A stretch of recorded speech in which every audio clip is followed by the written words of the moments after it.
Assalamualaikum warahmatullahi wabarakatuh. Halo semuanya, jumpa lagi di sini di materi ekonomi bisnis dengan Ibu Liza untuk anak-anak kelas 10 akuntansi. Nah, kali ini kita akan melanjutkan materi kita pada pertemuan minggu lalu, yaitu masih di bab 7 tentang badan usaha ya. Adapun indikator pencapaian kompetensi di sini menjelaskan bentuk-bentuk badan usaha, menentukan dan menganalisis bentuk-bentuk usaha, lalu melakukan identifikasi bentuk badan usaha yang sesuai dengan sistem ekonomi nasional dan memilih bentuk badan usaha yang sesuai dengan sistem ekonomi nasional. Nah, minggu lalu kita sudah membahas tentang BUMN dan BUMD ya. Kali ini kita akan melanjutkan materi kita yaitu tentang BUMS yang akan kita pelajari apa pengertiannya, ciri-cirinya, peranan, fungsi, kegiatan usaha, dan bentuk-bentuk badan usaha milik swasta BUMS ya. Oke, langsung saja masuk C, BUMS. Di dalam dunia bisnis ada bermacam-macam jenis badan usaha yang bisa didirikan di Indonesia. Setiap badan usaha memiliki tujuan dan spesifikasi yang berbeda-beda satu sama lain. Persyaratan untuk mendirikan badan usaha juga berbeda.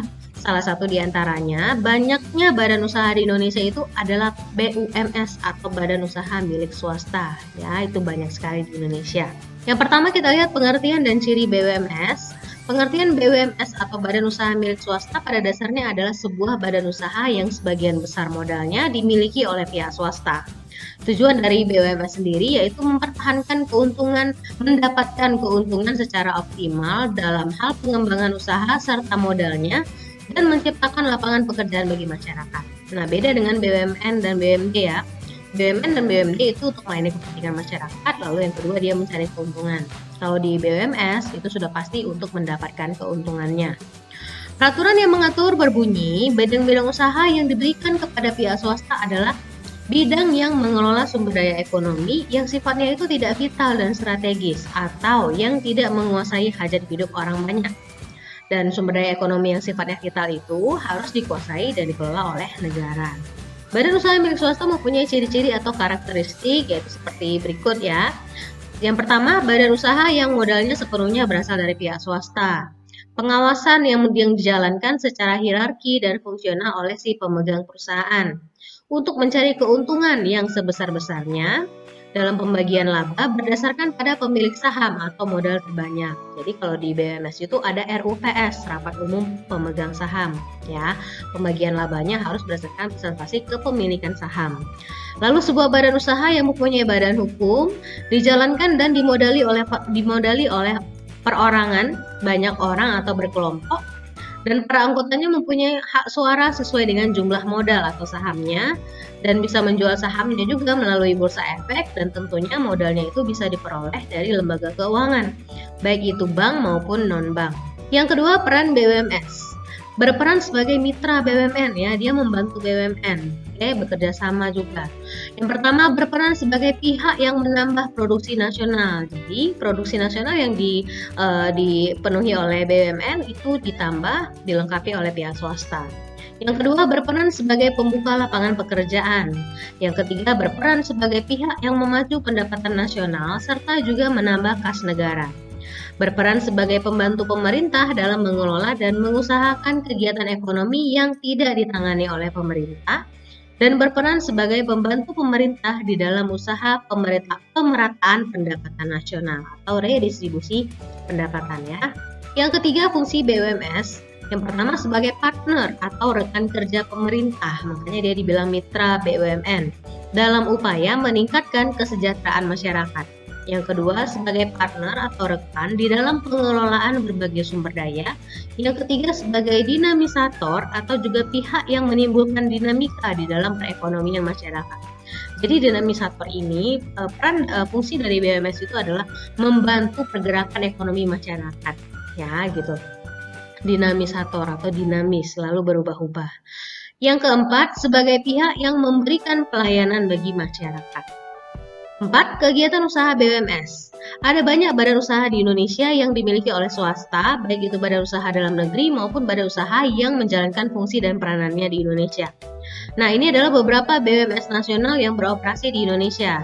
PT Jarum bergerak pada industri rokok, PT Indofood Sukses Makmur bergerak pada industri makanan, PT Agung Podomoro bergerak pada industri properti, Unilever Indonesia pada industri customer product, dan PT Air Mancur bergerak pada industri bahan makanan herbal. Lalu ada juga BUMS asing yang beroperasi di Indonesia seperti PT Freeport Indonesia, ini di bidang energi, ada PT Fast Food Indonesia atau KFC yang bergerak pada bidang makanan cepat saji. Lalu ada PT Ericsson bergerak di bidang telekomunikasi dan PT Citibank itu bergerak pada bidang perbankan. 5. Bentuk-bentuk BUMS. Badan usaha milik swasta terdapat di Indonesia sangatlah beragam jenisnya. Dalam perekonomian Indonesia, semua jenis BUMS tersebut punya peranan yang cukup penting. Seluruh modalnya ini dimiliki oleh pihak swasta, baik secara perorangan maupun persekutuan. Sehingga badan usaha milik swasta itu berdasarkan badan hukumnya dibedakan dalam bentuk badan usaha perseorangan, firma, persekutuan komanditer, dan perseroan terbatas. Nah, kita lihat satu persatu. Yang pertama, perusahaan perseorangan. Dalam arti perusahaan perseorangan adalah badan usaha yang modal dan tanggung jawabnya dipegang oleh satu orang secara pribadi yang merupakan pemilik perusahaan. Ciri-cirinya dimiliki secara pribadi atau perseorangan, pengelolaan badan usahanya mudah dan murah, lalu pengusahanya ini sebagai pemilik bebas dalam mengemukakan dan menerapkan kebijakan pada bawahan tanpa melalui jalur birokrasi, lalu pemilik dapat menutup badan usaha jika tidak menguntungkan.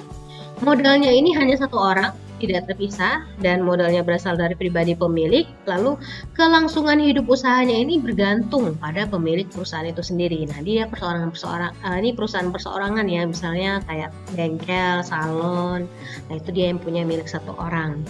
Kelebihan atau kekurangan atau kebaikannya, yang pertama mudah didirikan, organisasinya sederhana dan mudah karena aktivitasnya itu relatif terbatas dan perusahaannya relatif kecil.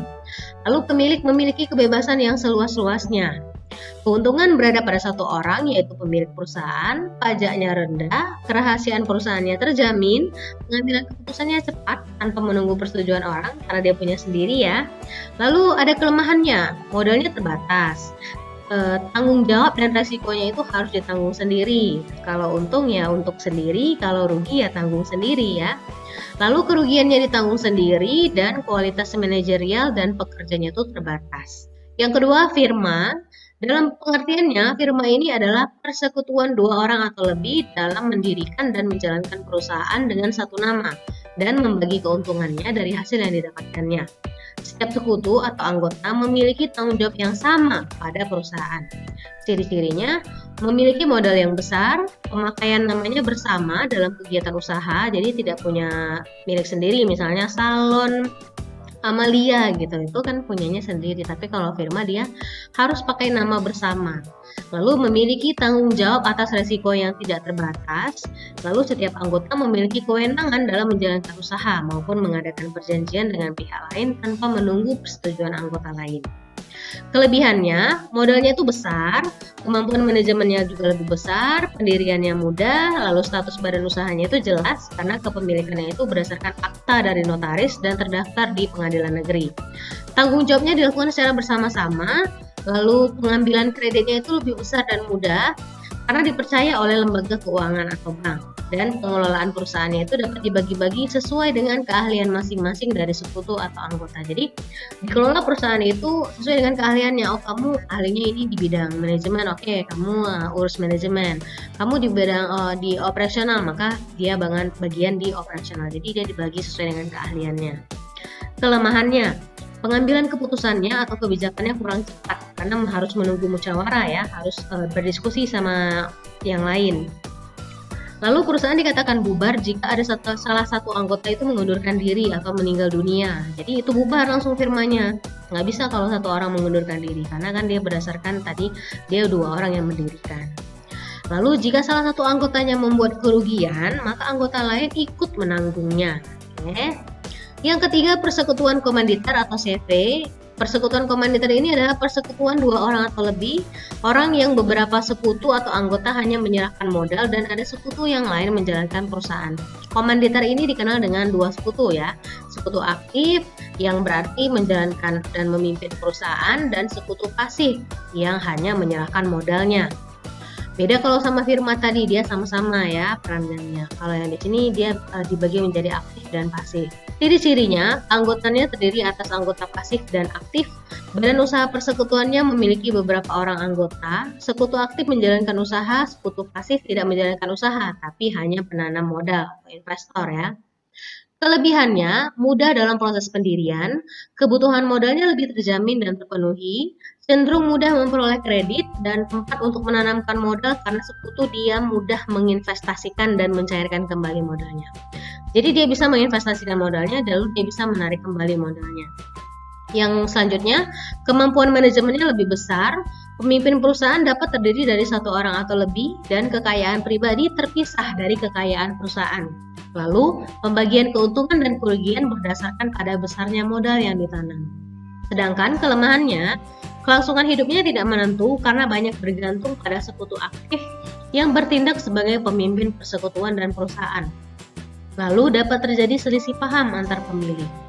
Yang keempat, perseroan terbatas atau PT.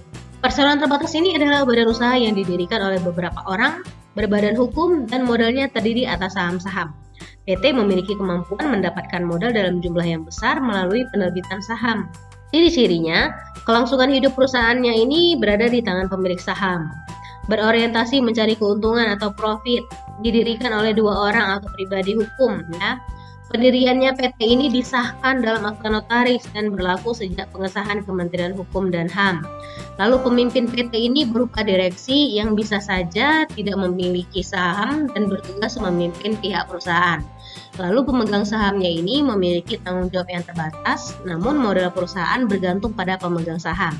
Dan karyawan PT ini berstatus sebagai pegawai swasta. Lalu sahamnya juga mudah diperjualbelikan. Kelebihannya, mudahnya pengalihan kepemilikan sahamnya, lalu kebutuhan terhadap pengembangan modalnya terjamin dan terpenuhi, kelangsungan perusahaannya lebih terjamin, mudah dalam memindahkan hak milik dan menjual saham dengan orang lain. Lalu kelemahannya, biaya pembentukannya perusahaan ini relatif tinggi, pajaknya juga besar, sulit jaga rahasia perusahaan, dan proses pendirian perusahaannya itu panjang. Oke. Baik anak-anak semuanya, sampai di sini materi kita tentang BUMS. Nah, untuk pertemuan selanjutnya kita akan mulai bab baru ya, bab 8 tentang merencanakan UMKM. Oke semuanya, terima kasih atas perhatiannya. Terima kasih yang sudah menonton video ini dari awal sampai habis. Mohon maaf apabila ada salah kata. Kita jumpa minggu depan.